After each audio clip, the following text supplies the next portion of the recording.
Good morning guys, hope you're all doing okay.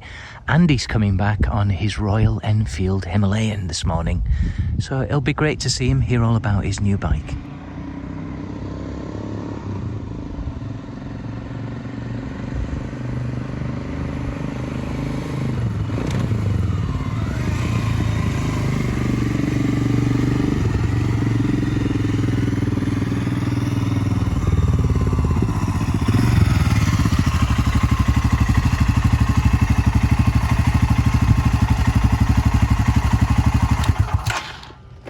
Hello Andy, Mike. welcome back.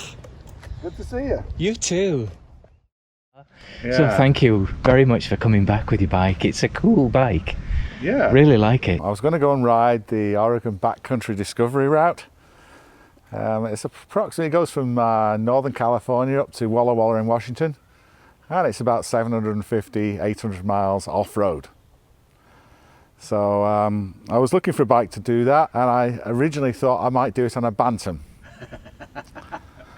Everybody has just laughed at me. Just like that then. Exactly, just like that then. I thought it was a great idea, but anyway, people dissuaded me. A Bushman though? A Bushman. It was going to be a Bushman, yeah. You know, the advantage of that bike is it's light, and I figured I could probably even get a spare engine with me, you know. Anyway, nonetheless, people dissuaded me, and I went looking for another bike to do that on, and I looked at the Suzuki, and I looked at the Yamaha, and in the end, I came out with this. It's a Royal Enfield Himalayan, brand new, $4,200. It's not the fastest bike in the world, 24 horsepower. It does have quite a lot of torque though. It's got 32 newtons, which is the same as the Suzuki 400. Things I liked about it was the seat height's lower. It came set up with, so you could bolt these boxes on the back. Came up with a 4-gallon tank. The Suzuki's only got a 2.5-gallon tank. The Suzuki got 40 horsepower as opposed to my 24. It does far less miles to the gallon, according to the figures. So on this, I've got a range of round about 280, 300 miles. So it's pretty good. Got a 400cc engine, producing a mighty 24 horsepower. These are not like British horsepower. It's not like those big Shire horses hauling big wagons full of beer. But it's got like little Himalayan ponies for scrambling up the mountains. Scrappy little ponies, you know. So taking it off-road's been good. It's like a tractor. It just tractors its way through things. Have you run it in now? Have you done, what is it, 1,000 miles running in? It's nearly there. It's done about 850. It's not fast enough on the freeway. It'll happily do 65, maybe 70, but then you've run out of gas, you know. Some people have managed to get 85 out of it. I haven't tried that yet.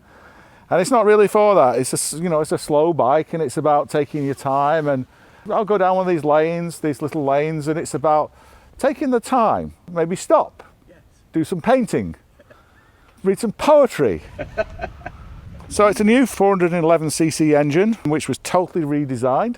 It's overhead cam. And there is a British connection, isn't there, all round as well? Yeah, there's a big British connection. What they did, Royal Enfield did, was they set up their design studios about 5-10 miles from Triumph. So it's had a lot of British designers working on it. The frame is designed by Harris Performance. The new factory they've got, it's all robots in there. Wells are really nicely done. And I believe they're also building BMW 310s there. It's more like a 70s trail bike, which kind of suits me because I'm from the 70s. Discs front and rear, which work pretty well, I think. You know, I saw some criticism of them. But Royal Enfield have been dealing with things. They tend to release a version in India first, and then version 2, which comes out to the rest of the world, is the one where they fixed all the things.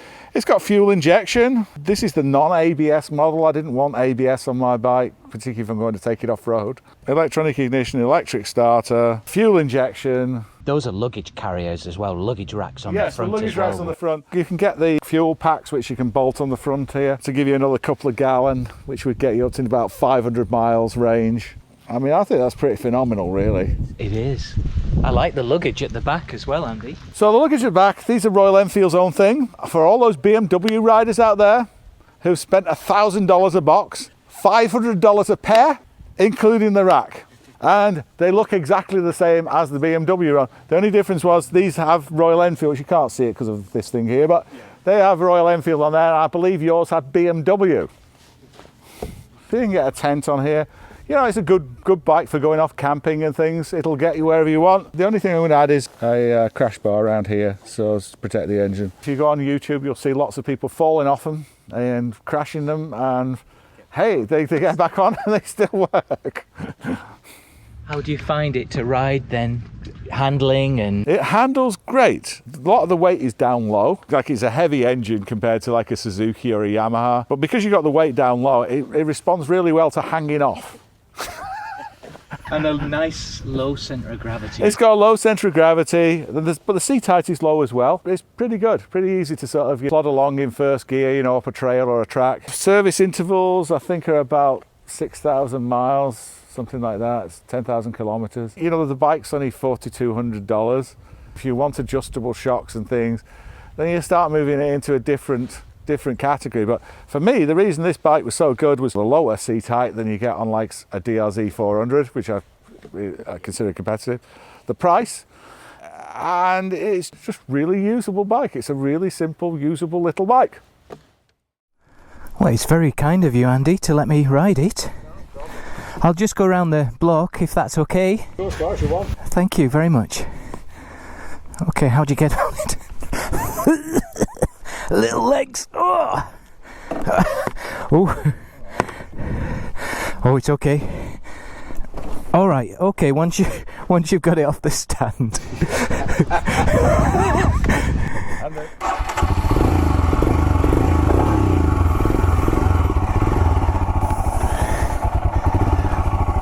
Okay, guys. We'll just go round the block. A 2-minute test ride.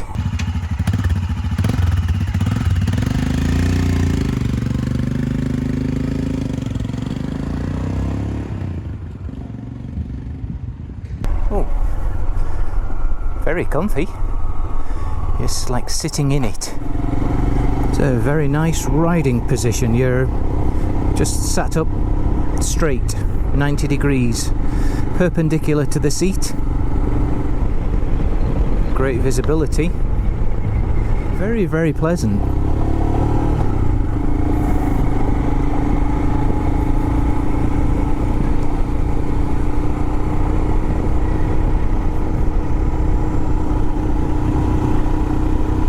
Pretty flexible as you turn. Very nice. Very smooth. Obviously not as fast as that, but very cool.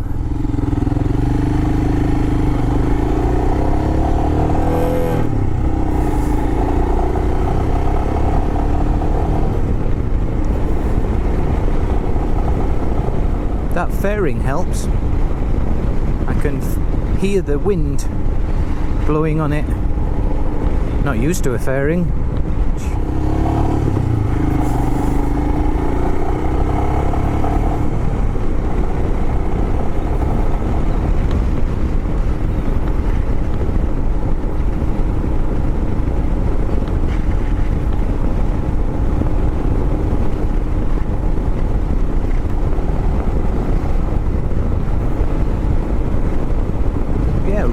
Really pleasant.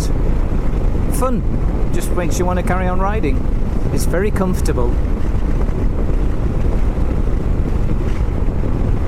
Brakes are good.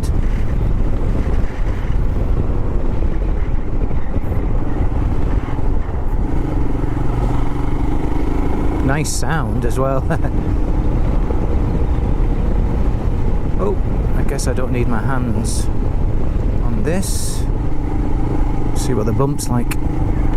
Yeah, good.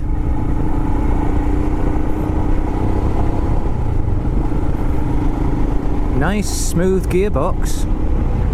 That's what it's like over here. Oh yeah, very good. Suspension's good. I leave my seat on my old British bikes when I hit that bump. I'm just going to try that turn one more time. I'm only saying that because I want to ride it again.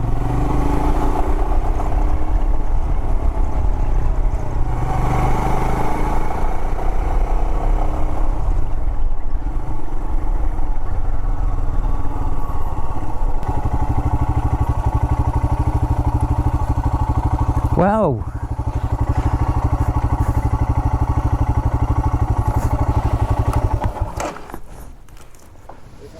Yeah, I like it a lot. Yeah, very enjoyable. That was very practical with the boxes. Yeah, definitely you could just keep on riding that, couldn't you? Really, lots of fun. Parts are really cheap, servicing's really cheap. Very cool. Well, thanks a lot for coming over, Andy. No problem. Cheers. No problem. It's Yeah, been we'll great see you fun. I soon. really enjoyed it. Great. Thank you very much. I appreciate it. I'll see you soon. And maybe Yeah, we okay. could go out together and I'll bring some easels and we could do some painting. I'll bring the book of poetry.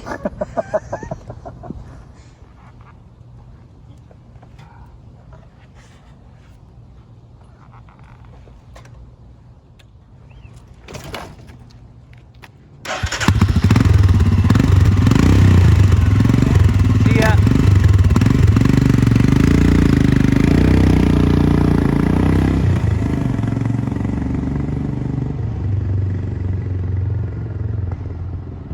Thanks very much for watching, guys. This has been another tale from the cul-de-sac. Please remember to subscribe and click the little bell and you'll get a notice whenever I release a new video, usually every Sunday morning and sometimes during the week.